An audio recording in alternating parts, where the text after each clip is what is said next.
नमस्कार, आपसे मेरा नाम है शुक्र यादव एडवोकेट और मैं आप सभी के लिए लीगल एडवाइस से वीडियोस अपलोड करता हूं जो कि आप सब लोग लाइक करते हैं, पसंद करते हैं, शेयर करते हैं और सब्सक्राइब भी करते हैं। अब तक नहीं किया तुरंत करिएगा और दूसरे लोगों तक भी इस जानकारी को जरूर शेयर करिएगा।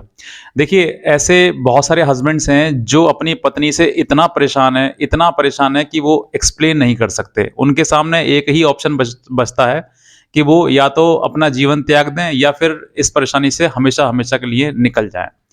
लेकिन होता कुछ दोनों में से ही नहीं है, क्योंकि जो चाहते हैं आप वो होता ही नहीं है और जो नहीं चाहते हैं वो होता है। आप सीधे-सीधे अपने जीवन का जो समय है, जो इम्पोर्टेंट टाइम है, उसको आप ऐसे ही निकालते रहते हैं, चाहे पति हो चाहे पत्नी हो।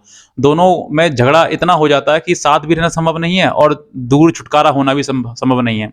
तो आज मैं आपको बताऊँगा कि अगर आपकी पत्नी बहुत ज़्यादा आपको परेशान कर रही है, तंग कर रही है, किसी बात को मान ही नहीं रही है, तो आपको क्या करना चाहिए? क्योंकि हर एक जो टॉर्चर होता है उसको सहन करने के लिए एक क्षमता होती है। जब क्षमता सर से पानी ऊपर चला जाता है तो फिर आप आपके पास कोई और ऑप्शन बचता नहीं है।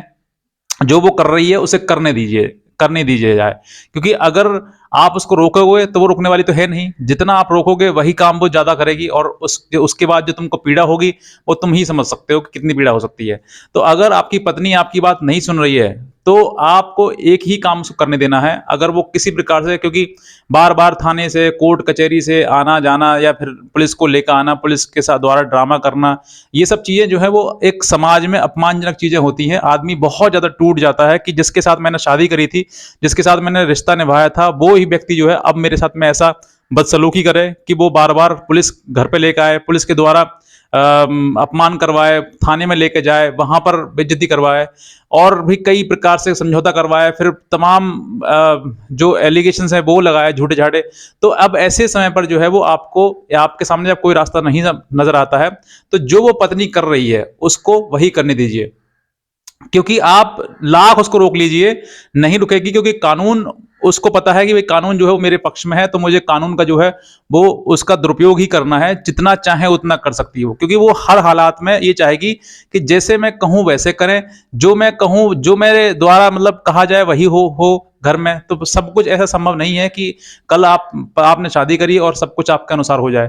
हाँ, थोड़ा समय बिताएँ, थोड़ा टाइम बिताएँ, लगे कि हाँ भाई ये लड़की जो है वो घर को सँभालने वाली है, घर को चलाने वाली है, बिगाड़ने वाली नहीं है, तो आपके घर में आपके हाथ में बागडोर आज ना तो कल दे ही जाएगी। क्योंकि हर व्यक्ति ये चाहता है कि हमारी जो अब तक हमने प्रॉपर्टी या फिर जो भी अपनी संपत्ति इकट्ठी करी है माता पिता ने, वो अपनी बहू के हाथ में दे के जाएं। और उन किसी को करना भी क्या है, हर व्यक्ति यहाँ पे आता है, अपना जीवन यापन करता है, उसके बाद अपना निकल जाता है। लेकिन आप जो है वो ये समझते हैं कि भाई हमें तो हमारी शादी हो गई, अब परमानेंट हो गए हम तो, और अब जो है हमारे अनुसार ही सब कुछ होगा। तो ऐसा नहीं है। आपको अगर इस तरह की चीज़ें करनी है तो सिर्फ़ और सिर्फ़ ड्रामे की बाजी के सिवा कुछ होना नहीं है।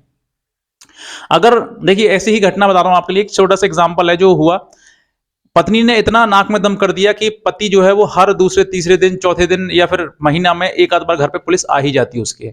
बार-बार कभी इसमें सम्मन, कभी उसमें नोटिस, कभी वारंट, कभी ये, कभी वो, इस तरीके से लगातार चलता रहता है और वो नहीं आती तो फिर घर पे महिला आ जाती, वो पत्नी पुलिस को लेकर और ड्रामा करना शुरू कर देती कि मुझे रख नहीं रहे हैं, मुझे घर से बाहर निकलना है, मुझे रख नहीं रहे हैं। तो पुलिस भी परेशान, वो भी परेशान, सब परेशान। इस दौरान जो है पुलिस ने पति के ऊपर कई बार 151 के सेक्शन के तहत जो है वो उसको कई बार उसका चालान भी किया, भाई कि तुम जाओ, चलो 151 में चले जाओ।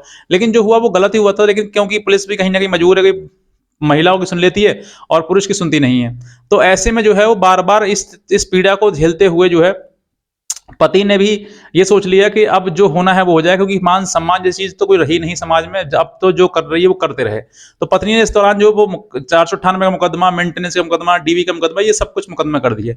अब जैसे ही मुकदमे उसने कर दिए, अब जैसे ही पुलिस वो सामने आए, पुलिस उसको लेकर आए, तो पुलिस से बस यही बात कह दे कि जो हमारा जो मैटर है वो मुकदमा कर दिया है इन्होंने, और अब जो है कोर्ट में विचाराधीन है, कोर्ट में पेंडिंग है। तो कोर्ट में जब पेंडिंग होती है तो पुलिस सुनती है, भाई तुम्हारा मैटर चल रहा है कोर्ट में, आप कोर्ट में निपटाइए। तो ऐसे कह के बार चली जाती है और पत्नी जो बहुत ज्यादा परेशान हो गई इस चीज से लिए। अब यही चीज आपको समझनी है कि अगर आपकी पत्नी इतनी परेशान कर देती है, इतनी कर देती है कि आप उसको सहन नहीं कर सकते, ना आप ना आपका परिवार, तो फिर आपके पास यही रास्ता है कि वो जो कोर्ट में जा रही है, कोर्ट में जाने दीजिए उसको। जितना मुकदमा वो कर रही है करने दीजिए, जितना वो मुकदमा तुम्हारे ऊपर करेगी उतना ही अपने लिए गड्ढा खोदते चली जाएगी। जितना वो मुकदमे में मतलब जितना जो भी झूठे मुकदमे लगा रही है, आप उन मुकदमों को झेल लीजिए। सबसे बड़ी बात ये है कि आपको कम से कम इतना सुकून तो मिलेगा कि जो हर कदम मेरे साथ में मुझे पीड़ा देने वाली महिला है, वो कोर्ट में कम से कम जाके महीने में एक बार ही तो पीड़ा देगी, एक बार ही तो तारीख लगेगी आपकी। तो आप वो चीज़ सोचिए कि आपकी इतनी बड़ी परेशानी थी, वो कोर्ट में जाके टंग गई, एक खूंटी मान लीजिए, और कोर्ट में जाकर टंग गई है। अब वहाँ पर जो सुनवाई होगी, वहाँ पर ही होगी। कम से कम शांति तो मिलेगी, सुकून तो मिलेगा। ऐसे ना जाने कितने परिवार हैं जो इसी पीड़ा से परेशान हैं कि सर हमारे बेटे की बहू है, माँ-बाप बेचारे इस बात में घुट-घुट के मर जाते हैं कि भई हमारी बेटे की बहू है, वो ऐसा कर रही है, ड्रामा कर रही है, उसने मुकदमे कर दिए, आ नहीं रही है, रह नहीं रही है। ऐसे बहुत ज़्यादा शिकायतें जो है वो लगातार होती रहती हैं। हालाँकि क्या सास की नहीं बनती, क्या बहू की नहीं बनती, वो बात की बात है, लेकिन कहीं न कहीं बातें यही आती हैं कि मैं इतना पीड़ित हूँ, इतना परेशान हूँ। बहुत से लोग तो ऐसे कहते थे कि मैं सर मैंने घर ही छोड़ दिया अपना, उसी के हवाले कर दिया, जो कर रही है करे। बस मेरा सुकून मुझे दे दे बस, मैं अपना जीवन सुकून से जीना चाहता हूँ। क्योंकि मेरा जो है वो मेंटल टेम्परेचर जो है इतना हो गया है कि अब या 1-2 ही ऑप्शन आते हैं, या तो मैं अपने जीवन से खत्म कर दूँ अपने आप को, या फिर इस महिला से मेरा छुटकारा हो जाए। ये 2 ऑप्शन आते हैं, लेकिन जहाँ पर इन दोनों ऑप्शन में आपको कोई राहत नहीं मिलती है, तो फिर एक ही रास्ता आपके पास में कि आप उसको कोर्ट जाने दें। अगर वो कोर्ट में जा रही है, तो उसको जाने दीजिए, वो मुकदमे लड़ लीजिए। मेंटेनेंस का, डीबी का या 498 का या कोई और भी मुकदमा उसने कर दिया है, तो उस मुकदमे के दौरान सिर्फ़ आपको महीने में 1 बार ही तो पीड़ा झेलनी पड़ेगी। जो करना है उसको करने दीजिए। बस आप ये ठान लीजिए कि साहब कम से कम मेरी परेशानी जो है वो कोर्ट चली गई। तो आपको यही रास्ता अपनाना है, क्योंकि जब कोर्ट में मुकदमा चला जाता है, तो फिर आपके पास एक ही ऑप्शन आता है कि भई कोर्ट में मुकदमा पेंडिंग है, हमारी जो बातचीत है, जो भी विवाद है, वो कोर्ट में पेंडिंग चल रहा है। तो पुलिस भी इसमें कोई हस्तक्षेप नहीं करेगी और पुलिस को हस्तक्षेप करने का कोई अधिकार भी नहीं है। ऐसे में आपको यही बचाव है कि आप ऐसी परेशानी को कोर्ट में ही ले जाके छोड़ दें, वहीं पे जाके वो मुकदमा जितनी लड़ रही है, उसको लड़ने दीजिए, और समय आने पर अगर उसके समझ में आ जाता है कि हाँ, गलती मेरी थी, तो हो सकता है कोर्ट भी मीडिएशन कराएगा आपके कि भई मीडिएशन कर लो आप, दोनों को एक साथ हो जाओ। क्योंकि कोर्ट भी नहीं चाहेगा आपका कि कहीं न कहीं विवाद हो, कहीं रिश्ता टूटे। लेकिन जब कगार इतनी आ जाती है, बेइंतहा आप परेशान हो जाते हैं, तो फिर टूटने के सिवा कुछ है ही क्या।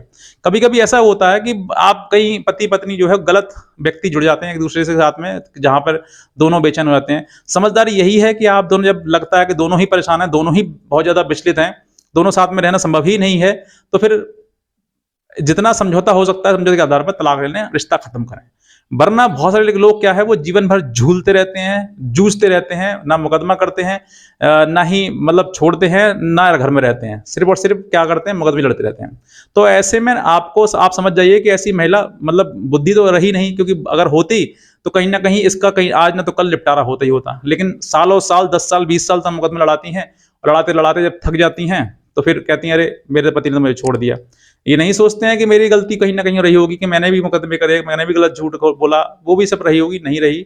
लेकिन कहीं न कहीं आप ये समझिए कि अगर ऐसी परेशानी है आपके सामने, तो आप पूरा जितना भी अपना जो पीड़ा है वो कोर्ट के हवाले छोड़ दीजिए। माननीय न्यायालय जो आपके लिए आदेश करे उसका उसका पालन करिए, और जितना भी हो सकता है उसके लिए आप अ, जितना टेंशन से, प्रेशर से दूर रह सकते हैं, उतना दूर रहिएगा। बस मैं इतना कहना चाहूँगा।